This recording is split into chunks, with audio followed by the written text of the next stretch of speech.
Cənnət alması mürəbbəsi hazırladım. Bir qədər incəlik tələb edən və mərhələli şəkildə bişirilən mürəbbələrdən biridir.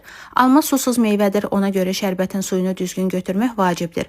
Vaxtını keçirsəniz məti jelatin kimi olar. Almaları təmizləyib saplağını kəsib diş çöpü ilə deşirik ki, bişərkən şirəsi içinə axsın. Qaramaması üçün suda saxlayırıq. 1 kiloqram meyvəyə 1 kiloqram şəkər tozu 600 ml su götürürük. Əvvəlcə ləyənə su əlavə edib qaynamağa qoyuruq. Su qaynara düşəndə almaları içinə salıb 2 dəqiqə pörtüb çıxarırıq. Sonra həmin suya şəkər tozunu əlavə edib şirə hazırlayırıq. Şirə qaynara düşəndə almaları içinə salıb, almalardan sonra qaynamağa başladığı andan etibarən 2 dəqiqə orta odda bişirib ocaqdan götürürük. Tam soymağını gözləyirik təxminən 4-5 saat. Soyduqdan sonra mürəbbəni yenidən ocağa qoyuruq. Qaynara düşdükdən sonra 8 dəqiqə bişiririk və yenidən soyduruq. Üçüncü dəfədə eyni prosesi təkrarlayırıq. Şirə qaynara düşdükdən sonra 8 dəqiqə bişirib ocaqdan götürürük. Ən sonda çay qaşığının ucunda limon duzu əlavə edirik. Soyduqdan sonra köpüyünü yığıb bankalara yığırıq.